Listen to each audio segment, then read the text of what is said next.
Après-guerre, le monde bascule dans une nouvelle ère, la conquête spatiale. Les Russes, les Américains, les Français, tous veulent repousser les frontières du ciel et démontrer leur capacité à faire de l'homme un voyageur de l'espace.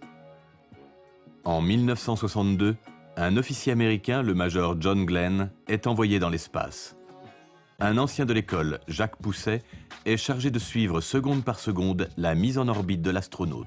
Ce Jacques Pousset est un élément qui a eu la chance, en quittant l'école, de se lancer dans différentes spécialités. Et je crois que Pousset a été choisi parmi 200 ou 250 ingénieurs américains parce qu'il avait eu la bonne idée de ne pas se cantonner dans une seule spécialité. C'est pour nous, Français, et pour nous, à l'École centrale TSF, une double raison d'être fiers. C'est un autre élève de l'école, Hubert Palmieri, qui vivra de près l'aventure spatiale en participant à d'innombrables lancements de fusées, et non des moindres. J'ai supervisé à des titres divers comme chef de mission ou comme chef de division, comme directeur de vol, 27 ou 28 lancements. Ariane. Hein. Après l'ECE qu'il achève brillamment en tant que major de sa promotion, Hubert Palmieri part à l'armée. Il y découvre l'univers des fusées. De là naît une passion qu'il poursuit en intégrant l'ONERA.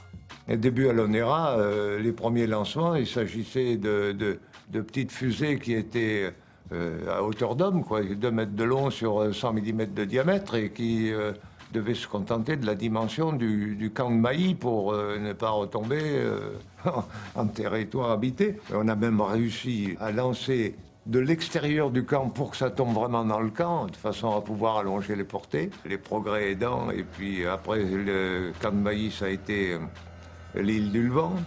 Et puis l'Afrique du Nord, à Maguire. Aux États-Unis, à Wallops Island, quand il a fallu quitter l'Afrique du Nord, la Guyane, où j'ai assisté au premier lancement le 9 avril 68. Et après, ça a été l'enchaînement des lancements, Diamant d'abord, Ariane ensuite, dans ses différentes versions.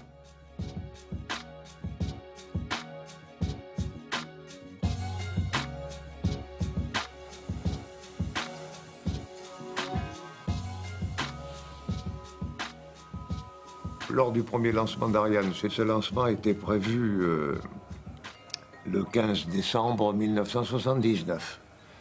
Et la campagne de préparation, qui était particulièrement longue, durait 3 mois. Mais enfin, on arrive donc au 15 décembre et la chronologie se déroule fort bien. À la mise à feu, les 4 moteurs étaient contrôlés séparément, chacun par capteur. Et il y a un des capteurs qui déclare un moteur en défaut. Le système de sécurité fonctionne, les moteurs s'arrêtent tous. On fait les opérations qui conviennent après, je peux vous dire qu'elles sont longues. Et puis, lorsqu'on a fait l'investigation, on constate que c'était simplement le capteur qui avait claqué. Donc, on avait arrêté un lanceur qui était prêt à partir et il fallait se remettre au travail. Et le 24 décembre, on reprend toute une séquence qui précède l'allumage et le décollage. Et on constate que dans cette séquence, il y a le contrôle de fermeture d'un clapet, qui est le contact chargé de renseigner sur la position du clapet qui est un fait mauvais contact. Alors on imagine une procédure, c'est-à-dire qu'on laisse un technicien avec comme mission de jouer le rôle du contact fermeture clapet. Et c'est comme ça qu'on retrouve dans la chronologie des lancements du 24 décembre, à un moment donné où se fait l'opération, la commande passe, et on a pu entendre donc dans les quelques secondes qui précédaient « Vas-y Gaston !» C'était le contact qui donnait la fermeture du clapet. Le décollage a eu lieu, le lancement a été une réussite. Vous voyez que quelquefois, il faut savoir prendre des risques et puis aussi trouver des solutions de secours, même avec une installation excessivement moderne et performante. Si vous n'êtes pas sérieux, consciencieux, courageux, quelquefois même un peu téméraire, ça ne marche pas. Hein. Il faut y aller, quoi. Mais il faut y aller. Quand on a fait un choix, il faut y aller. Ariane n'est pas la seule aventure à laquelle participe un ancien de l'école. Car au même moment, un autre fleuron de l'industrie française prend son envol, le Concorde. été un développement, un essor extraordinaire. Il ne faut quand même pas oublier qu'en même pas 50 ans, les choses ont plus bougé qu'en 500 ans avant. Il est bien évident que le Concorde va plus vite que la Terre ne tourne sur elle-même. Ce qui explique qu'en allant d'est en ouest, on arrive avant d'être parti. Quand on est allé la première fois en Amérique du Sud avec le prototype, on est passé en supersonique. Eh bien, à ce moment-là, j'avais vu le soleil se lever à l'est, c'est-à-dire à ma gauche, et je l'ai vu se recoucher quand on est passé en supersonique et se relever après. Donc en relativement peu de temps, quelques minutes, j'ai vu le soleil se lever 2 fois. C'est pas mal, ça, non? L'épopée de Concorde a commencé pratiquement en 1962 quand on a dit il faut construire un avion supersonique. J'avais pratiquement 54 ans, 55 ans.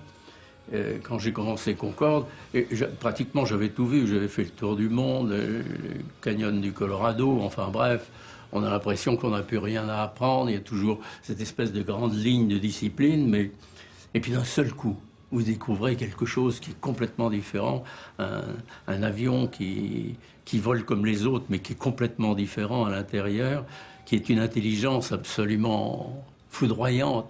En l'air, il recherche constamment la vitesse parce que dans le montage de son ordinateur, puisque c'est un avion qui était très assisté par informatique, le but c'est d'aller le plus vite possible. Et ça m'a donné également beaucoup de joie dans la mesure où j'étais instructeur sur cet avion et j'ai pu... c'est bon de pouvoir donner à quelqu'un une partie de son enthousiasme, mais surtout une partie de ce que l'on pense être le bon côté du savoir-faire. Tout au long de sa carrière, Édouard Chemel a croisé de nombreuses personnalités. Il a également été le pilote attitré du président François Mitterrand. Un jour, je suis désigné pour faire un vol présidentiel. Le président Mitterrand se rendait à Tokyo. À cette époque-là, c'était très dur. Le Japon était... il y avait beaucoup de difficultés avec les étudiants, tout ça. Les aéroports étaient pratiquement cernés. Et donc, on nous a donné comme consigne d'avoir un horaire et de le respecter au maximum. Novosibirsk, j'ai choisi un horaire. Pas n'importe quel type d'horaire, j'ai choisi celui qui me permettait de réduire plutôt que d'accélérer. Et donc on a tout géré ça, jusque même dans le détail de l'approche finale, où j'ai demandé au copilote d'attendre un tout petit peu. On a pratiquement touché des roues à l'heure qui me permettait d'arriver au parking. Quand on est arrivé devant à l'arrêt, le type qui nous a guidés nous fait signe d'arrêter, et il regarde sa montre, il fait... Alors, ma véritable chance, c'est pas uniquement d'être arrivé à l'heure, c'est que le président Reagan est arrivé avec 12 minutes de retard. Et ce jour-là, Mitterrand était très content de moi. Et il a dit à Air France, j'aimerais bien continuer. Et donc, on a fait beaucoup de vols, vraiment. Pourtant, rien ne semblait destiner le jeune Édouard, issu d'un milieu modeste, à l'aviation, si ce n'est un rêve d'enfant. Et j'ai eu la chance de commencer ma vie dans un petit village de l'Allier. Et au-dessus de ce petit village de l'Allier passaient les avions d'Air Bleu et de la Postale. Et donc, ces avions m'ont invité à faire un petit tour dans le ciel. Et donc, tous mes rêves étaient basés sur voler. Et donc, l'ensemble de ma carrière a été marqué, disons, par ce début. Avoir envie de faire quelque chose dans la vie, c'est se déplacer avec une bulle. Et plus vous patinez, plus elle roule. Et plus elle roule, plus vous avancez. Voilà. Et la chance, vous savez ce que c'est? Quand la bulle ne se crève pas. L'école centrale de TSF avait un petit aéroclub qui était assez loin, pratiquement inaccessible. Mais j'ai participé au cours parce qu'il y avait là une sorte de fenêtre d'ouverte sur les vols, les avions, les planeurs. Il y avait un instructeur qui venait de l'armée de l'air, il était toujours en uniforme, déjà ça c'est un truc, ça marque. J'ai dessiné des avions, j'ai revu des avions, j'ai fait fonctionner des avions, et donc ça a été une très grande chance pour moi. En 9 ans, j'ai quitté l'école centrale de TSF pour devenir pilote de ligne. Le fait de pouvoir passer de radionavigant en pilote de ligne, Et ensuite, même Concorde, c'est quelque chose qui est pratiquement irréalisable.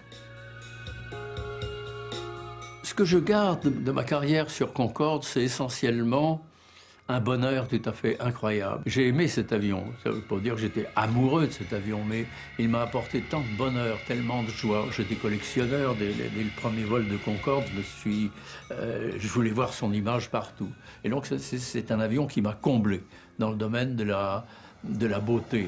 Cet avion, il n'y aura plus jamais d'avion aussi beau que Concorde. On peut dire que Concorde est un avion d'une beauté immortelle.